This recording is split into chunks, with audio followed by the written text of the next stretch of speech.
And I've talked to a bunch of people, obviously during COVID, episodes every week of this thing, and I'm just curious what everybody's doing to stay creative, because I know it's a struggle for a lot of people. And as a writer, I mean, that's generally what I do anyway. I just sit in the house and by myself and write. But what do actors like? Maybe you have some advice, like for actors, like what should they be doing right now to stay on their game? And once things, let's hope it happens at some point here in the near future, things open up again. That's a great question. Yeah. Hit the ground running. Like, what can they be doing? Yeah, great question. There are, and a lot of people have excuses. So there's three groups of people really. People who have excuses no matter what solution you give, so they can stay comfortable.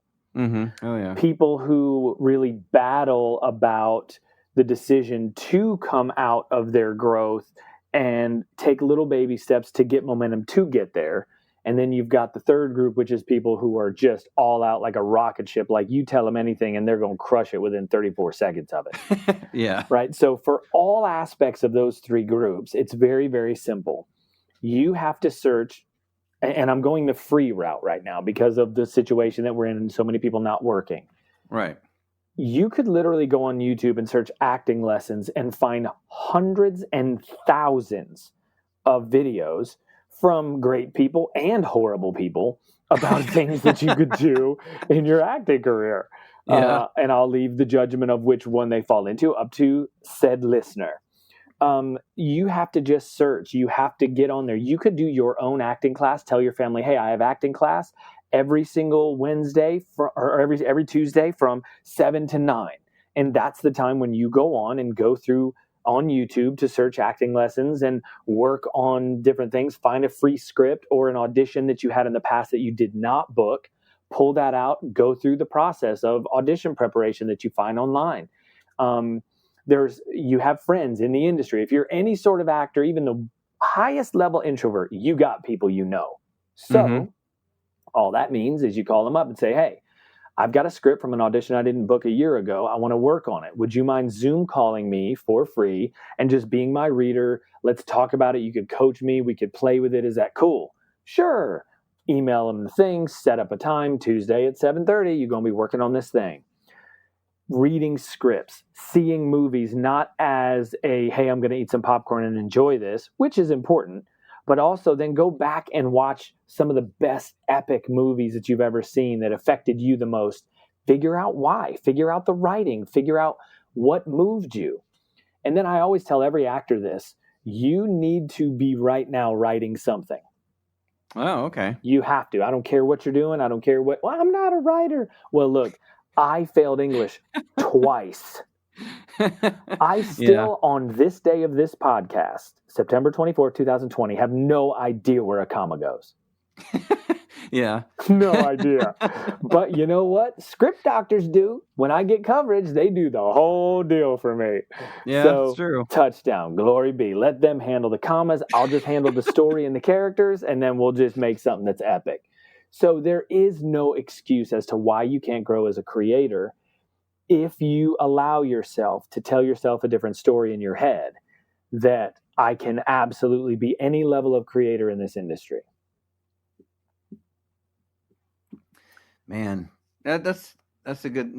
That's interesting. Well, as someone as a professional screenwriter who's had stuff produced, and I have a book out. And I got a C in creative writing in college. So that's awesome. That's just the way it goes. Like, yeah, grades don't if there's any students listening, the grades don't really translate to real life most of the time. Well, and the other thing everyone has to understand in this industry, it is an entire industry of opinions. Oh yeah. It's opinions. Yeah. And for all of my lovely decision makers out there, you can put this on repeat on your happy little device you're listening this to. Opinions are like booties. Everybody got one, and most of the time they stink. Yeah. So your opinion most of the time stinks. So when you write something and you give it to someone and they're like, nah, I don't really like it. Well, you know what? There's a few 100,000 people that will love it. You just haven't found them yet. It doesn't mean that what you have done is not good enough. It just means the people that have seen it aren't your target market. That's all it means. That's what I've learned. I've pitched my stuff over 100 times over this last 6 years.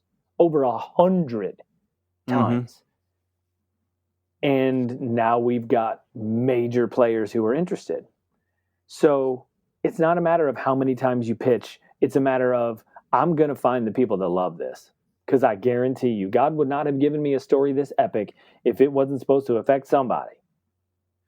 Yeah, my general rule once I send stuff out for notes is, the notes that the individual person I look at and take in, read or whatever. Some I agree with, many I don't. If I send it out to, like, let's say 5 people, and like 4 out of 5 people say the same notes, I should definitely look at that as something to look at, because like you said, one person, it's just their opinion.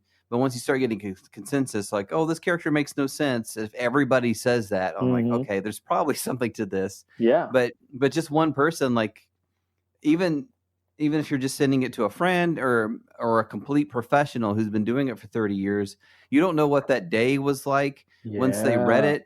And like, they had a bad breakfast and their tummy hurts, and they read your script like, my tummy hurts and I hate this thing. And then that's the end of it. Like, you have no idea what the rest of the context of them reading it was. Right. Yeah. Right. Yep.